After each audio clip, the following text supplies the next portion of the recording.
The sun had barely risen when Carlos turned the key in the lock of the Flavor and Memory restaurant, his establishment in the heart of the city. The aroma of fresh coffee mingled with the scent of old wood as he walked through the empty dining room, his footsteps echoing in the morning silence. Stopping in front of the wall of photos, Carlos smiled wishfully. There were moments of joy captured there, the opening 10 years ago, smiling customers, special events. His gaze lingered on one photo in particular, him and his late wife, Maria, cutting the ribbon. "Oh, Maria," he whispered, "how things have changed." The sound of the door opening brought him back to reality. It was Dona Celia, the cook who had been with him since the beginning. "Good morning, Mr. Carlos," she said, her wrinkled face showing concern. "How are we today?" Carlos forced a smile. "As always, Celia. Let's get to work." As Celia headed to the kitchen, Carlos opened the cash drawer.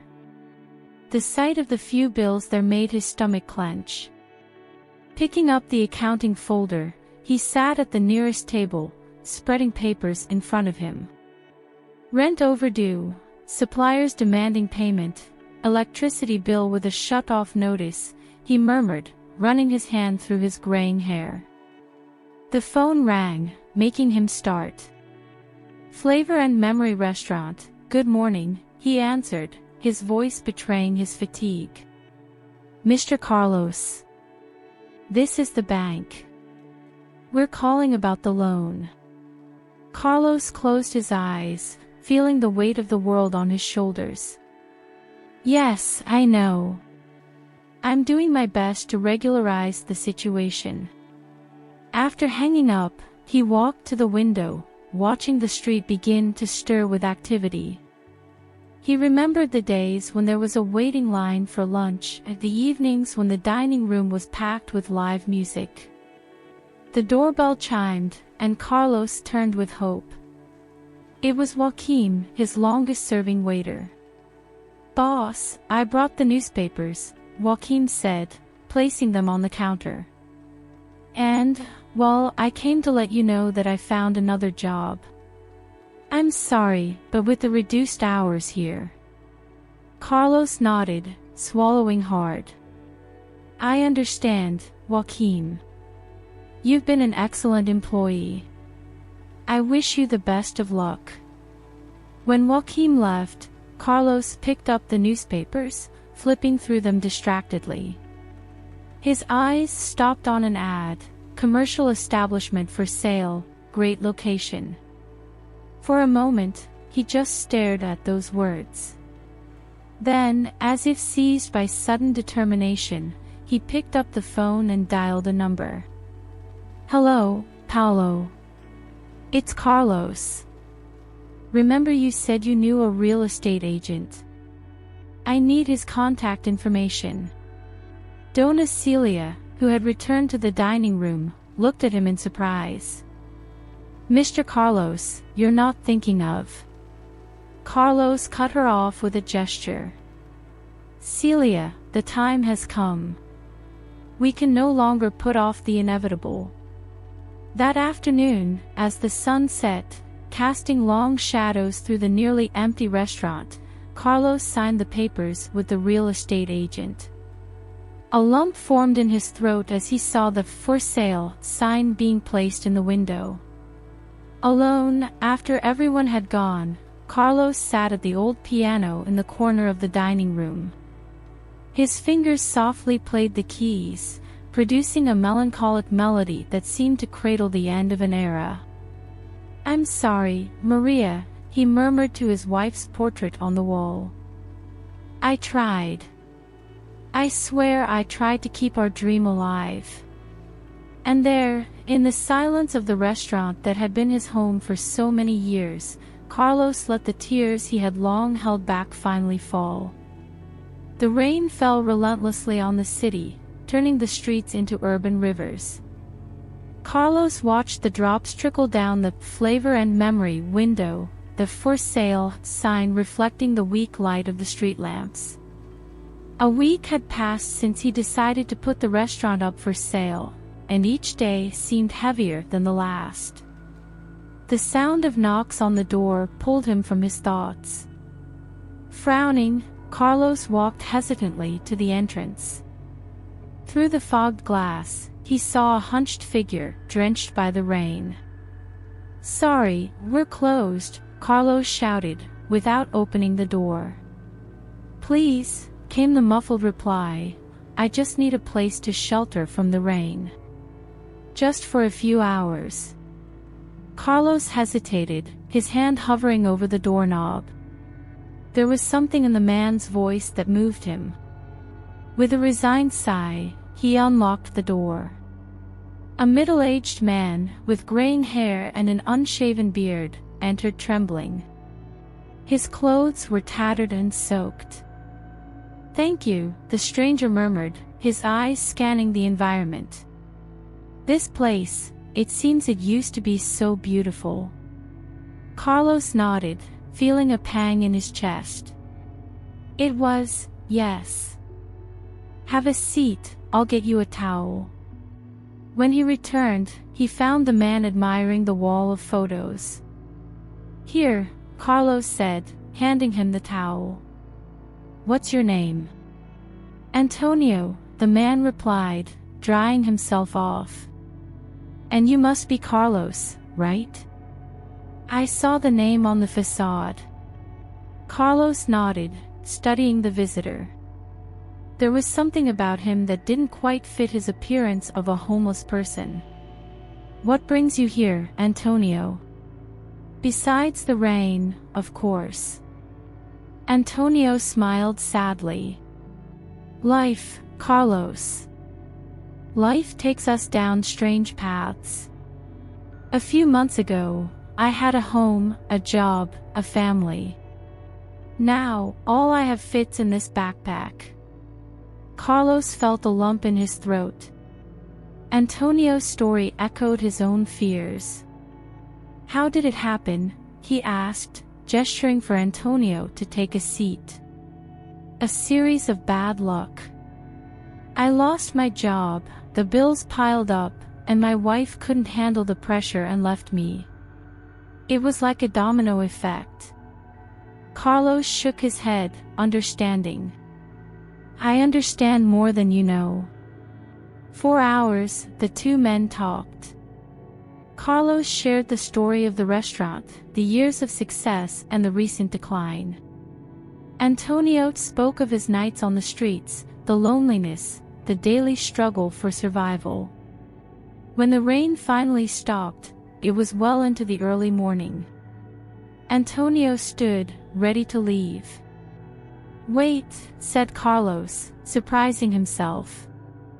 You have nowhere to go." Antonio lowered his eyes. "There's an overpass not far from here. I usually sleep there." Carlos felt his heart tighten. He looked around the empty restaurant, thinking about the wasted space. An idea began to form in his mind. "Antonio," he started hesitantly, "the restaurant has been closed for weeks. I could let you stay here for a while.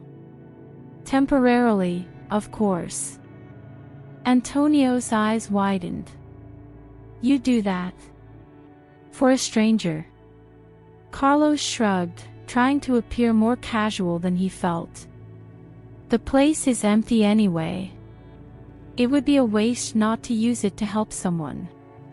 Antonio extended his hand, his eyes shining with gratitude. "I don't know how to thank you, Carlos. I promise I won't take advantage of your kindness." As he showed Antonio where the blankets and bathroom were, Carlos felt a mix of emotions. He was helping someone, yes, but he was also breaking rules, taking risks. What if something happened? What if Antonio wasn't who he said he was? Lying in his bed that night, Carlos couldn't sleep. Had he done the right thing? Or was he just prolonging the inevitable end of his dream? With these doubts swirling in his mind, Carlos finally fell asleep, unaware that his decision that night was about to change the course of his life in ways he could never have imagined. The dawn painted the sky in shades of orange when Carlos arrived at the restaurant. Entering, he found Antonio arranging the chairs he had used as an improvised bed. "Good morning, Antonio. Did you sleep well?" "Better than in the last few months, Carlos." "Thank you again." Carlos nodded, heading to the kitchen to prepare coffee. Antonio followed him, hesitant. "Carlos, I need to tell you something." The tone in Antonio's voice made Carlos turn, frowning. "What is it?" Antonio took a deep breath. "There's a girl. Lucia. She's only 10 years old and living on the streets." Carlos felt his stomach churn. "A child?" "Yes. I met her a few weeks ago. She ran away from an orphanage where she was mistreated. I've been trying to take care of her, but..." "But what, Antonio?" Carlos's voice came out harsher than he intended. "I was wondering if she could stay here too. Just for a while, until we find a better solution." The ensuing silence was heavy. Carlos felt a wave of conflicting emotions wash over him. Harboring an adult was already risky, but a child... "Antonio, this is complicated. I can't simply..." At that moment, a memory hit Carlos like lightning. He was 8 years old, hungry, cold, and scared. His parents had died in an accident, and he was wandering the streets, lost and alone. It was then that Dona Amelia, a woman who barely knew him, took him in at her small bakery. "Carlos." Antonio's voice brought him back to the present. "I understand if you can't. It's too much to ask, I know." Carlos shook his head, trying to organize his thoughts. "Where is she now?" "In the park, 2 blocks from here. She hides there at night." Carlos closed his eyes, weighing the consequences of his next decision. "Bring her here." "But, Antonio, this has to be temporary. Do you understand?"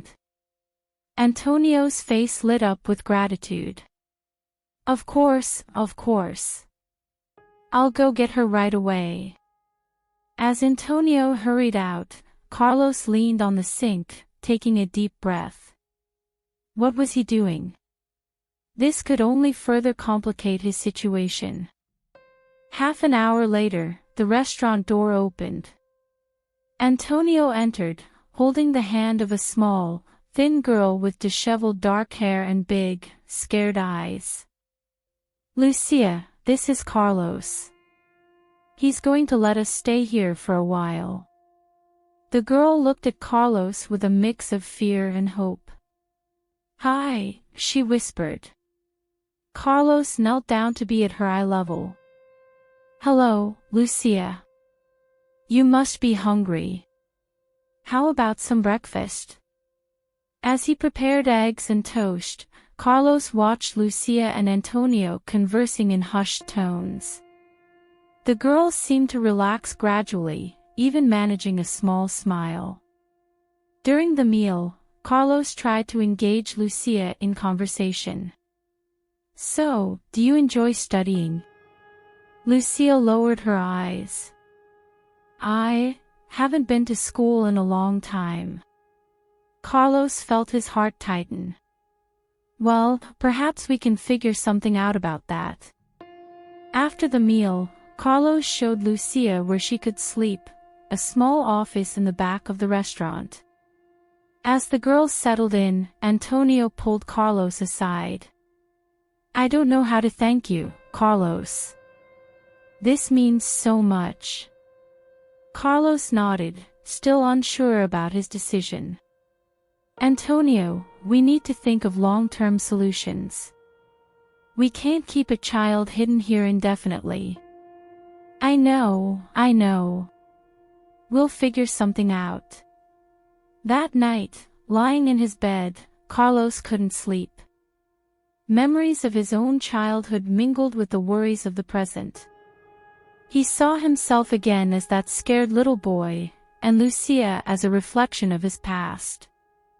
Dona Amelia, he murmured to himself, I hope I'm doing the right thing, just as you did for me.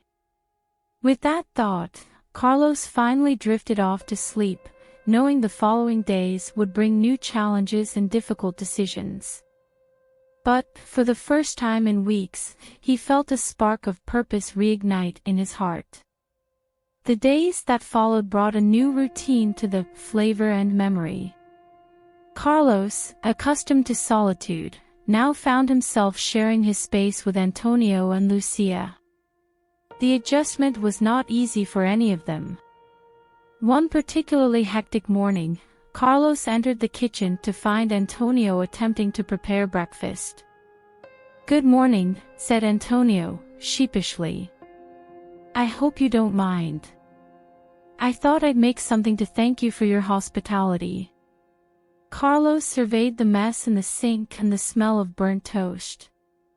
I appreciate the gesture, but perhaps it's best if I handle this. As Carlos took over the stove, Antonio began cleaning up the mess. You know, I was never much of a cook. My wife used to joke that I was capable of burning water. The mention of his wife brought a momentary silence. Wanting to lighten the mood, Carlos asked, And where is Lucia? As if summoned, the girl appeared in the kitchen doorway, her hair disheveled and eyes still sleepy. Good morning, she murmured timidly. Good morning, little one, replied Carlos, placing a plate of eggs and unburned toast in front of her. Sleep well. Lucia nodded, attacking the food with voracity. Carlos and Antonio exchanged worried looks, remembering how long the girl had gone without proper meals. After breakfast, Carlos announced, I need to go out and look for a job. Will you two be all right here? Antonio nodded. Don't worry. We'll take care of everything. Stepping out into the sunny street, Carlos felt the weight of responsibility on his shoulders. It was no longer just for himself that he needed to find work. The job search proved discouraging. At each establishment, the answer was the same, I'm sorry, we're not hiring at the moment. Returning to the restaurant in the late afternoon, exhausted and discouraged, Carlos was surprised by an unexpected scene. Lucia was seated at the table, focused on a notebook, while Antonio explained something patiently. What's going on here? Carlos asked, intrigued. Lucia looked up, a timid smile on her face. Uncle Antonio is teaching me math. Carlos felt a wave of emotion wash over him. Despite all the difficulties, here was a moment of pure kindness and hope. She's very smart, Antonio commented. She learns quickly. In the days that followed, a routine began to take shape. In the mornings, Carlos would go out in search of work, while Antonio would take care of cleaning the restaurant and give Lucia impromptu lessons. One afternoon, upon returning from another fruitless search, Carlos found Lucia crying in the corner of the kitchen. What's wrong, little one? He asked, kneeling beside her. Between sobs, Lucia replied, I broke a plate. I'm sorry, I didn't mean to. Please don't send me away. Carlos's heart ached. He embraced the girl, whispering, It's all right, Lucia. It was just an accident. You're not going anywhere. That night, while Lucia slept, Carlos and Antonio conversed in hushed tones in the restaurant dining room. "I didn't find anything today," admitted Carlos, the frustration evident in his voice. "I don't know how much longer I can keep this up." Antonio placed a reassuring hand on his shoulder. "You're already doing more than most would. Don't lose hope." A comfortable silence settled between them, broken only when Antonio said, "You know, Carlos, despite all the difficulties, I've noticed something." "What?" "Lucia is smiling more. And so are you." Carlos reflected on that. It was true. Despite the challenges, there were moments of joy he hadn't experienced in a long time. The next morning, as Carlos was preparing breakfast, he was surprised by Lucia, who entered the kitchen carrying a drawing. "I made this for you," she said, extending the paper. The drawing showed 3 stick figures, a tall man, a bearded man, and a small girl, all holding hands in front of a building resembling the restaurant. "That's us," Lucia explained. "A family." Carlos felt tears forming in his eyes. In that moment, he realized that despite all the uncertainties and difficulties, something precious was being born here. An unlikely and imperfect new family, but full of love and hope. "It's beautiful, Lucia," he said, hanging the drawing on the refrigerator. "It's just perfect." And so, amidst daily challenges and small moments of joy, the trio continued their journey of adaptation, unaware of even greater challenges that awaited them on the horizon. The sun had barely risen when Carlos woke with a start. A noise from the dining room caught his attention. Silently, he got up and walked to the door, opening it carefully. In the dining room, he saw Antonio speaking on the phone in a low voice. "Yes, I'm here." "No, not yet. I need more time." The urgent, secretive tone of the conversation made Carlos frown. When Antonio hung up, Carlos cleared his throat, making him turn with a start. "Carlos. I didn't know you were awake." "Who was that on the phone, Antonio?" "Oh, no one important. Just an old friend." Carlos nodded, not entirely convinced. "A friend? At 5 in the morning?" Antonio shrugged, avoiding Carlos's gaze. "He works the night shift. It's the only time I can talk to him." The subject was left aside, but the seed of doubt had already been planted in Carlos's mind. Days later, while tidying up the small room where Lucia slept, Carlos found a folded piece of paper under the pillow. Upon opening it, he saw a series of numbers and symbols that made no sense to him. "What is this?" he murmured to himself. "It's mine, Uncle Carlos." Lucia's voice startled him. The girl ran and snatched the paper from his hands, looking frightened. "I'm sorry, Lucia. I didn't mean to snoop." "What are those numbers?" Lucia hesitated for a moment. It's a game that Uncle Antonio taught me. That's all." Before Carlos could question further, the girl dashed out of the room. Carlos's suspicions grew with each passing day. Small details that had previously gone unnoticed now held new significance. The way Antonio sometimes spoke, using words that didn't fit his supposed story of life on the streets. Lucia's surprisingly advanced knowledge on certain topics. One night, while they were having dinner, Carlos decided to probe a little further. "Antonio, you never told me exactly what you did before ending up on the streets." Antonio swallowed hard, looking uncomfortable. "Oh, a little bit of everything. Odd jobs here and there. And your family, Lucia?" Carlos turned to the girl. "You never talk about them." Lucia lowered her eyes to her plate. I don't like to remember." The silence that followed was heavy, laden with unspoken secrets. Days later, as Carlos was returning from another fruitless job search, he heard raised voices coming from the restaurant. He approached the back door quietly. "We can't keep this up, Lucia." Antonio's voice sounded distressed. "He's getting suspicious. We have to tell the truth."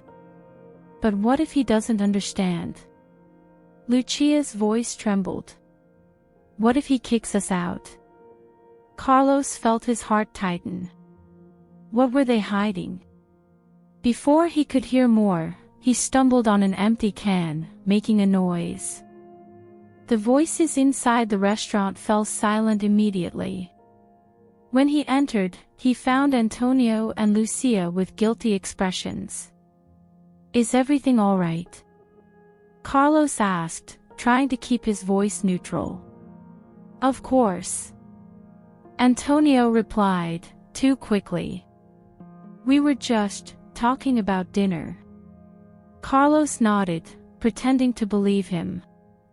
But the tension in the air was palpable. That night, lying in his bed, Carlos couldn't sleep. The suspicions ate at him. Who were Antonio and Lucia, really? Why so many secrets? But then, he remembered all the moments of kindness he had witnessed. Antonio patiently teaching Lucia to read better. The girl drawing to cheer up Carlos after another unsuccessful day of job hunting. The shared dinners, the laughter, the mutual comfort in difficult times. The next morning, Carlos found Lucia in the kitchen, making buttered toast. "Good morning, Uncle Carlos," she smiled, handing him a plate. "I made breakfast for you." The simple, affectionate gesture made Carlos's heart melt. How could he doubt this child? Later, he saw Antonio repairing a broken chair, focused on his task. "You didn't have to do that, Antonio." "Oh, it's the least I can do to thank you for your hospitality, Carlos." The sincerity in Antonio's voice was undeniable. Carlos found himself torn. On one hand, the suspicions and strange behaviors intrigued and concerned him. On the other, the moments of genuine kindness and affection made him question his own doubts. As he watched Antonio and Lucia interact, laughing at some private joke, Carlos wondered if perhaps the secrets they guarded were not as dark as he had imagined. Maybe they were just people wounded by the past, trying to protect themselves in the best way they could. With a sigh, Carlos decided that for now, he would trust his heart. But a part of him remained on alert, knowing that at some point, the truth would come to light. And when it did, he would need to be prepared for whatever it was. The shrill sound of the phone cut through the morning silence. Carlos, who was sitting at the kitchen table of the restaurant, staring intently at a stack of bills, answered with a trembling hand. "Hello, Mr. Carlos. This is the bank. We're calling about your overdue loan." Carlos closed his eyes, feeling the weight of the world on his shoulders. "I know, I'm trying to straighten out the situation. I'm afraid, sir, that if the payment is not made by the end of the week, we'll have to take legal action." When he hung up the phone, Carlos felt as if he had aged 10 years in a few minutes. He looked around the kitchen, remembering the days when it was full of life and delicious aromas. Now, it seemed just an empty shell of shattered dreams. Antonio entered the kitchen, immediately noticing Carlos's weary expression. "Is everything all right?" Carlos tried to force a smile, but failed miserably. No, Antonio. Nothing is all right. Sitting at the table, Carlos began to unburden himself. He told of the accumulated debts, the overdue bills, the bank's pressure. His voice trembled as he admitted, "I've failed, Antonio. I've failed with the restaurant, with the dream that Maria and I shared." Antonio listened in silence, his face a mix of concern and compassion. When Carlos finished, he asked gently, "What do you plan to do?" Carlos took a deep breath, tasting the bitter flavor of defeat. "I have no choice. I'll have to sell the restaurant. And for the little they've offered." At that moment, Lucia entered the kitchen, her smile disappearing as she sensed the heavy atmosphere. What happened? Carlos and Antonio exchanged glances, unsure how to explain the situation to the child. Finally, Carlos decided to be honest.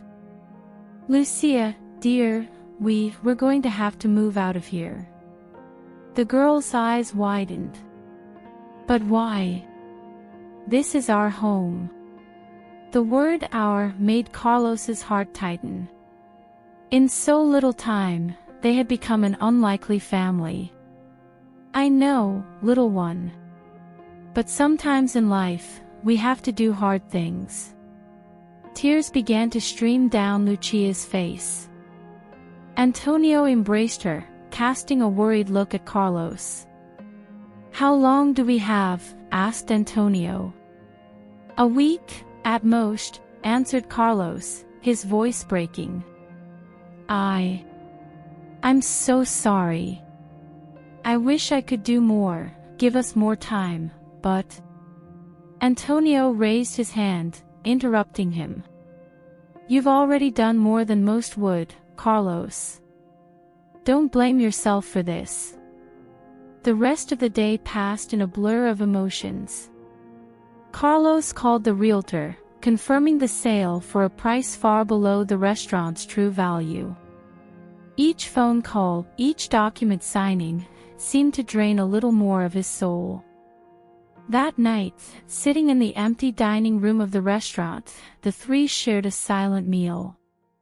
The air was heavy with sadness and uncertainty. "What's going to happen to us?" Lucia asked, her voice small and scared. Carlos felt a lump in his throat. He had no answers. How could he take care of Antonio and Lucia when he could barely take care of himself? "We'll be all right," said Antonio, his voice firm despite the situation. "There's always a way, even when we can't see it." Carlos wanted to believe those words, but the weight of reality was crushing. He looked at Lucia, at Antonio, at the walls of the restaurant that had been his home and his dream for so long. Shame and guilt consumed him. "I've failed you," he murmured, the tears finally overcoming his resistance. "I've failed everyone." Antonio stood up, placing a hand on Carlos's shoulder. "You haven't failed, my friend. You gave us a home when no one else would. You gave us hope. That's worth more than any restaurant." Lucia joined the embrace, her small arms wrapping around Carlos's waist. "We love you, Uncle Carlos. It doesn't matter where we are." In that moment, enveloped by the warmth of that unlikely hug, Carlos felt something change within him. The shame and guilt were still there, but alongside them a fierce determination was born. He may have lost the restaurant, but he would not lose the family that fate had given him. "We'll get through this," he said, his voice gaining strength. "Together." As the trio remained embraced, the sun set outside, painting the sky in shades of orange and pink. It was the end of an era, but perhaps, thought Carlos, it could also be the beginning of something new. Something unexpected, but precious. The last drop had fallen, but from the ashes of his crumbling dream, Carlos swore he would make something new bloom. For the first time in weeks, he felt a spark of hope ignite in his chest. Tomorrow was uncertain, but they would face it united. The clock on the wall read 11:45 p.m. Carlos was alone in the Flavor and Memory dining room, sitting at his favorite table in the corner. Antonio and Lucia were asleep in the back, leaving him alone with his thoughts on the eve of the restaurant's sale. A glass of red wine, the last from the cellar, rested untouched in front of him. Carlos let his gaze wander around the environment, each detail evoking a different memory. His eyes rested on the old piano in the corner. Almost without realizing it, Carlos stood up and walked over to it. He sat on the bench and, with trembling fingers, played a few notes. The soft melody of "How Great My Love for You" filled the air. It was the song that was playing when Maria, his late wife, accepted his marriage proposal in this very restaurant, so many years ago. "Oh, Maria," Carlos whispered, the tears beginning to form in his eyes. "How I miss you." The music transported him to that magical night. He could almost see Maria, radiant in her blue dress, her eyes shining with happiness when he knelt down and presented the ring. When the last note faded, Carlos remained motionless, lost in memories. The silence that followed seemed to amplify the absence of Maria, the absence of customers, the absence of the life that once pulsed in this place. Rising from the piano, Carlos slowly walked through the dining room. He stopped at the bar, remembering the opening night.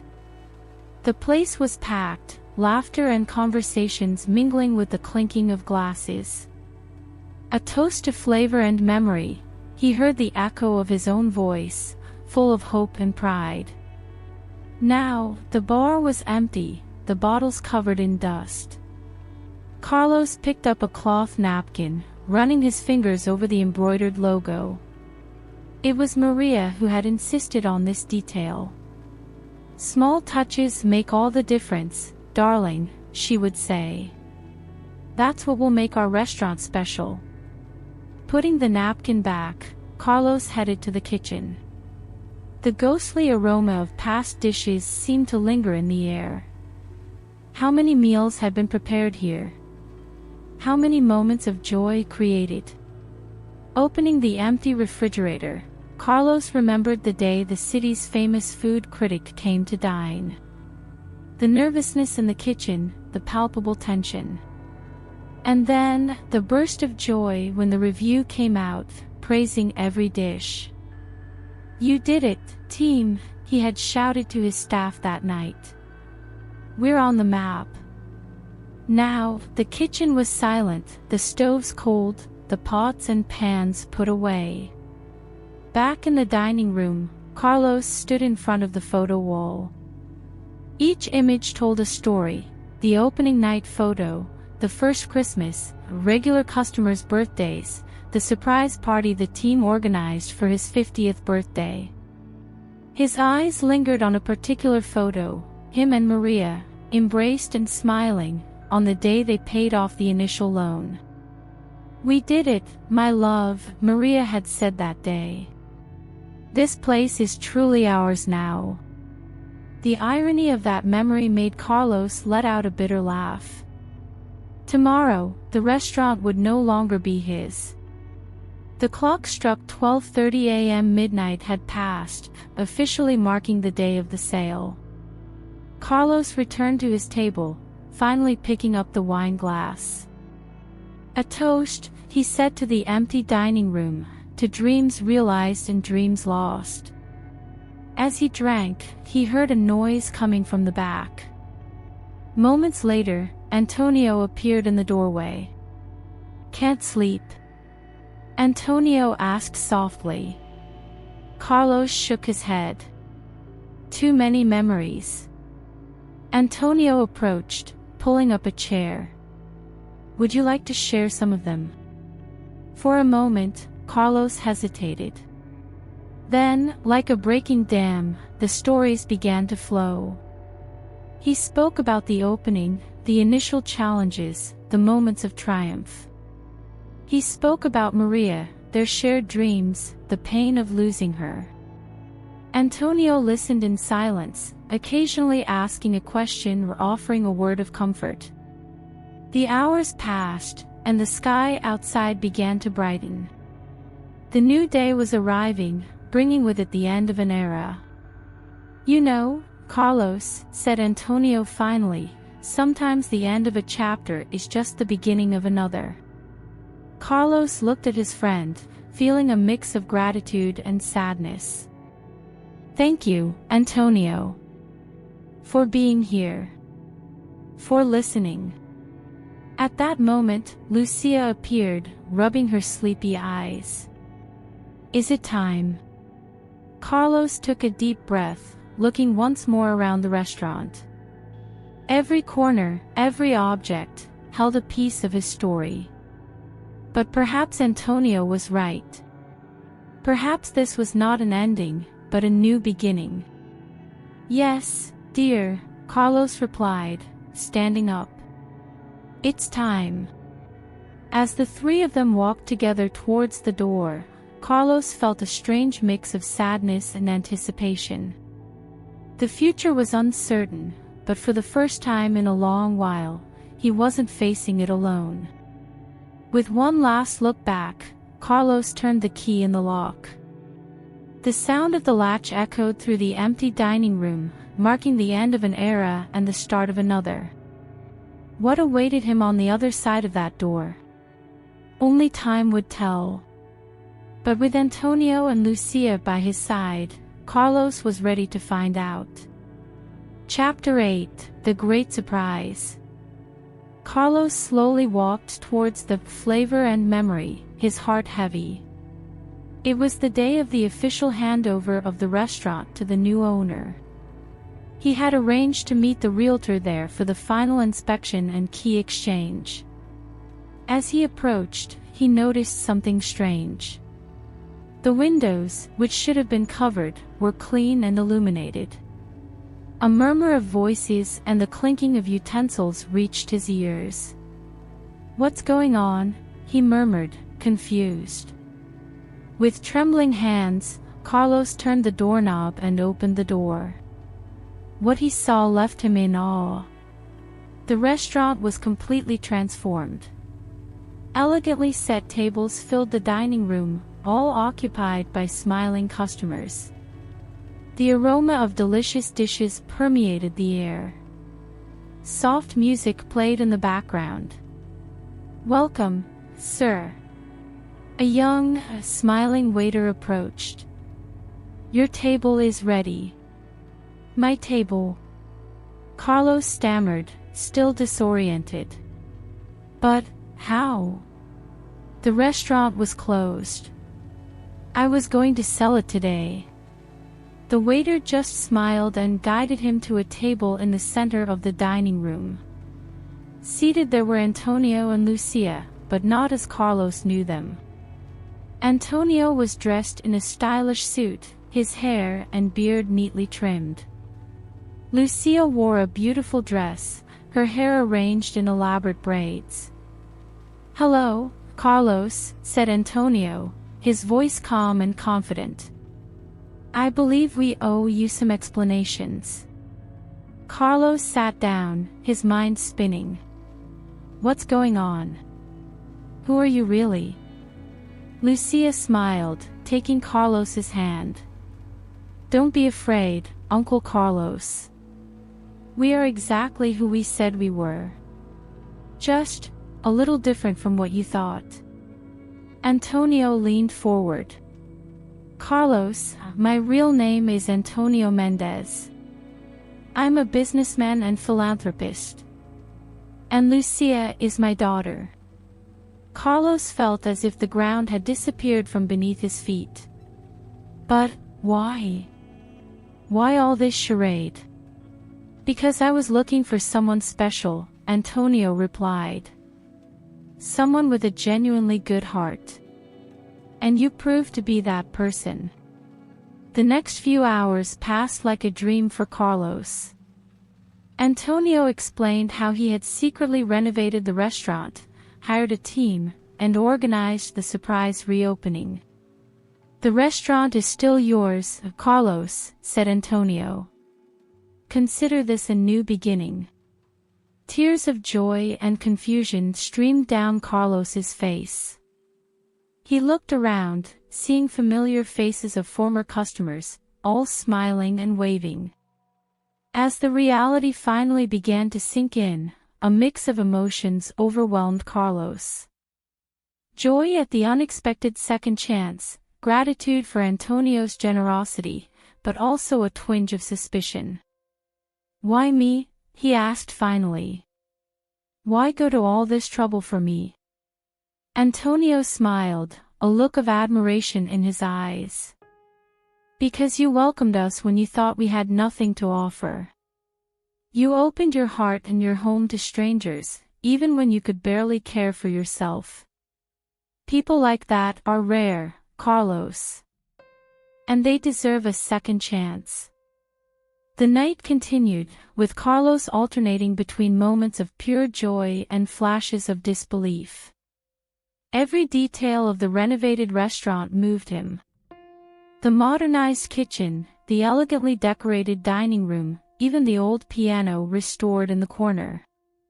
The next morning, Carlos, Antonio, and Lucia gathered in the restaurant office.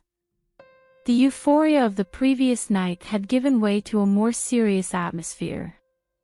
"I imagine you have many questions," Antonio began. Carlos nodded, still feeling a bit dazed. "Where do we start?" Antonio took a deep breath. "A few years ago, I lost my wife to cancer. Before she passed, she made me promise to use our fortune to make a difference in the world. Not just by donating money, but by truly changing lives." Lucia squeezed her father's hand, offering silent support. "I started looking for people who, despite adversity, maintained their kindness and compassion," Antonio continued. "People who deserved a second chance at life." Carlos frowned. "But why the charade? Why pretend to be homeless?" "Because we wanted to see the true nature of people," Lucia explained. "How they treat those who seemingly have nothing to offer." Antonio nodded. "We saw you struggling, Carlos. We saw your pain, your frustration. But we also saw your unwavering kindness. Even on the brink of ruin, you welcomed us, fed us, gave us a home." Carlos felt tears forming in his eyes. "I just did what I thought was right." "Exactly," said Antonio with a smile. "And that's why you deserve this second chance." Over the next few hours, Antonio detailed his project. How he traveled the country, seeking out deserving people and businesses. How he used his wealth and influence to offer new opportunities. "The restaurant is now debt-free," Antonio explained. "We have a trained staff and a new marketing strategy. But the soul of the place, the heart, that has always been and will always be you, Carlos." Carlos shook his head, still processing everything. "It's a lot to take in." Lucia smiled gently. "We know it's a big change. But we believe in you, Uncle Carlos. We've always believed." As the conversation continued, Carlos began to understand the magnitude of what was happening. It wasn't just about saving his restaurant. It was about a new purpose, a chance to make a difference, just as Antonio was doing. "And now?" Carlos asked finally. "What happens from here?" Antonio smiled. "That's up to you, Carlos. The restaurant is yours. Our role was to give you the tools and the opportunity. What you do with it is your choice." Carlos looked out the office window, seeing the activity in the dining room. Customers coming in, the staff working harmoniously. A future that had seemed impossible just days ago was now within his reach. With a deep sigh, Carlos turned to Antonio and Lucia. "Thank you," he said, his voice thick with emotion. "Not just for the restaurant, but for reminding me of the power of kindness and hope." As the three embraced, Carlos felt as if a new chapter of his life was beginning. A chapter full of possibilities, challenges, and, above all, the chance to pay forward the kindness he had received. The Flavor and Memory was no longer just a restaurant. It was a symbol of second chances, of dreams reborn, and the transformative power of compassion.